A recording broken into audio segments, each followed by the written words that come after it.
Well, stunning new evidence has emerged in one of South Australia's most controversial murder cases. For 2 decades, Henry Keogh has claimed he did not drown his fiancee.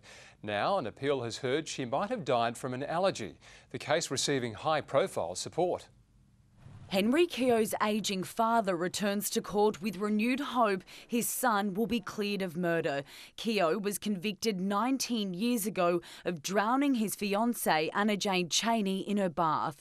Keogh's father supported today by a man who had his conviction for murdering his girlfriend overturned in one of Australia's most controversial court cases. Always hopeful. He can't be anything but, otherwise he wouldn't have made it this far. The appeal hearing startling new claims on its first day. Keogh's lawyer Murray Shaw says Ms Cheney might have died after a severe allergic reaction to the drug Hismanol, the information apparently kept from the defence by prosecutors for years.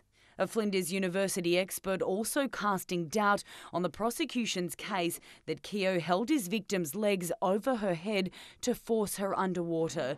Keogh's trial heard the attack left fresh bruises, but the appeal hearing has been told the marks might actually have been up to 3 days old. It seems that there is grave doubts over the forensic evidence that has been relied on to convict Henry.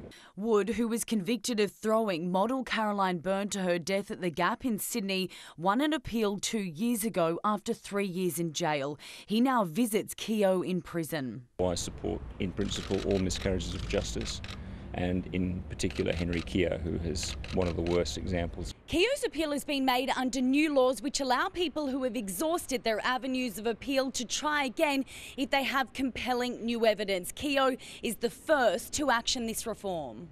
The hearing before Justice Nicholson will last a week. He'll then decide if there's sufficient evidence to send the case to the full bench of the Supreme Court. Caroline Morano, 9 News.